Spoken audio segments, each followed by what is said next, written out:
जय माता दी भक्तों, आप सभी का हमारे चैनल में हार्दिक स्वागत है। आज की इस विशेष वीडियो में हम बात करने वाले हैं आषाढ़ माह की गुप्त नवरात्रि 2026 के बारे में। इस वीडियो में हम जानेंगे गुप्त नवरात्रि कब से शुरू होगी, कब समाप्त होगी, कलश स्थापना का शुभ मुहूर्त क्या रहेगा, 9 दिनों में माँ दुर्गा के कौन कौन से स्वरूपों की पूजा होगी, अष्टमी और नवमी तिथि कब पड़ेगी, गुप्त नवरात्रि का महत्व क्या है और इस दौरान कौन से कार्य करने चाहिए तथा किन बातों का विशेष ध्यान रखना चाहिए। यदि आप माँ दुर्गा की कृपा प्राप्त करना चाहते हैं तो वीडियो को अंत तक अवश्य देखें। चलिए शुरू करते हैं। दोस्तों, साल में कुल 4 नवरात्रियाँ आती हैं। इनमें से 2 नवरात्रियाँ प्रमुख मानी जाती है। पहली है चैत्र नवरात्रि, दूसरी है शारदीय नवरात्रि, जबकि 2 नवरात्रियाँ गुप्त नवरात्रि कहलाती हैं। पहली है माघ गुप्त नवरात्रि और दूसरी है आषाढ़ गुप्त नवरात्रि। गुप्त नवरात्रि का विशेष महत्व साधना, मंत्र जाप, तंत्र साधना और देवी उपासना के लिए माना जाता है। ऐसी मान्यता है कि इन दिनों में माँ भगवती की पूजा करने से साधक को विशेष फल प्राप्त होता है। गुप्त नवरात्रि में 10 महाविद्याओं की साधना भी की जाती है। इन 10 महाविद्याओं में शामिल है माँ काली, माँ तारा, माँ षोडशी, माँ भुवनेश्वरी, माँ छिन्नमस्ता, माँ भैरवी, माँ धूमावती, माँ बगलामुखी, माँ मातंगी और माँ कमला। इसलिए गुप्त नवरात्रि को अत्यंत शक्तिशाली और फलदायी माना जाता है। अब बात करते हैं सबसे महत्वपूर्ण प्रश्न की। आषाढ़ गुप्त नवरात्रि 2026 की शुरुआत 15 जुलाई 2026 बुधवार से होगी। इसी दिन घट स्थापना या कलश स्थापना की जाएगी। नवरात्रि का यह पर्व लगातार 9 दिनों तक चलेगा। माँ दुर्गा के 9 स्वरूपों की पूजा पूरे विधि विधान से की जाएगी।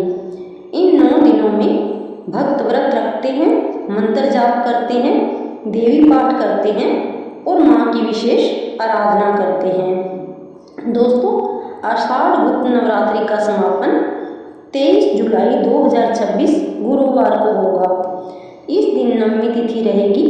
नवरात्रि के अंतिम दिन कन्या पूजन, हवन, पूर्ण आहुति और माँ दुर्गा की विशेष आरती की जाती है। ऐसा माना जाता है कि जो भक्त पूरे 9 दिनों तक श्रद्धा और भक्ति से माँ की पूजा करता है उसकी सभी मनोकामनाएं पूर्ण होती है। अब बात करते हैं कलश स्थापना के महत्व की। नवरात्रि का आरंभ कलश स्थापना से ही माना जाता है। कलश को भगवान गणेश, माँ लक्ष्मी, माँ दुर्गा और सभी देवी देवताओं का प्रतीक माना गया है। कलश स्थापना करते समय एक मिट्टी के पात्र में जौ बोए जाते हैं। उसके ऊपर जल से भरा कलश स्थापित किया जाता है। कलश पर आम के पत्ते और नारियल रखा जाता है। ऐसा माना जाता है कि जहाँ कलश स्थापित होता है वह स्थान दिव्य ऊर्जा से भर जाता है। इसलिए कलश स्थापना शुभ मुहूर्त में ही करनी चाहिए। सबसे पहले घर की सफाई करें, पूजा स्थल को गंगा जल से साफ करें, एक चौकी पर लाल वस्त्र बिछाएं, उस पर माँ दुर्गा की प्रतिमा या चित्र स्थापित करें। अब मिट्टी के पात्र में जौ बोए, उसके बाद कलश में जल भरें, उसमें गंगा जल, सुपारी, अक्षत, सिक्का और इत्र डालें। फिर कलश के मुख पर आम के पत्ते रखें, ऊपर नारियल स्थापित करें। अब माँ दुर्गा का ध्यान करें, दुर्गा सप्तशती का पाठ करें, माँ के मंत्रों का जाप करें। इसके बाद दीपक जलाकर आरती करें। अब जानते हैं माँ के 9 स्वरूपों के बारे में। पहला दिन माँ शैलपुत्री, दूसरा दिन माँ ब्रह्मचारिणी, तीसरा दिन माँ चंद्रघंटा, चौथा दिन माँ कुष्मांडा, 5वां दिन माँ स्कंद माता, छठा दिन माँ कात्यायनी, 7वां दिन माँ कालरात्रि, 8वां दिन माँ महागौरी, 9वां दिन माँ सिद्धिदात्री। इन 9 दिनों में माँ के इन स्वरूपों की पूजा करने से जीवन में सुख, शांति, समृद्धि और सफलता प्राप्त होती है। अब बात करते हैं अष्टमी और नवमी तिथि की। गुप्त नवरात्रि में अष्टमी और नवमी का विशेष महत्व होता है। अष्टमी के दिन माँ महागौरी की पूजा की जाती है। इस दिन विशेष पूजन, हवन और कन्या पूजन का विधान बताया गया है।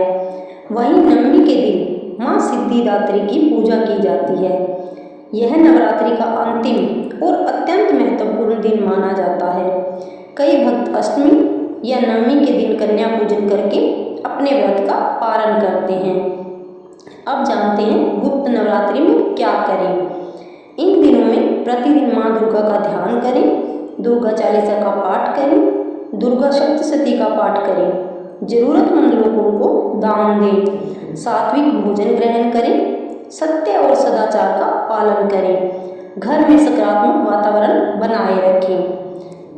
अब जानते हैं कि नवरात्रि में किन बातों का ध्यान रखना चाहिए। नवरात्रि में तामसिक भोजन से बचें, क्रोध और विवाद से दूर रहें, नकारात्मक विचारों को मन में न आने दें, पूजा के समय मन को एकाग्र रखें, पूरे श्रद्धा भाव से माँ दुर्गा की आराधना करें। तो दोस्तों, आज हमने जाना कि आषाढ़ गुप्त नवरात्रि 2026 कब से शुरू होगी, कब समाप्त होगी, कलश स्थापना का महत्व क्या है, अष्टमी और नवमी कब है और नवरात्रि में क्या करना चाहिए। माँ दुर्गा आप सभी के जीवन में सुख, समृद्धि, स्वास्थ्य और सफलता प्रदान करें। अगर आपको यह जानकारी पसंद आई हो तो वीडियो को लाइक करें, चैनल को सब्सक्राइब करें और माँ दुर्गा के भक्त हैं तो कमेंट में लिखें जय माता दी।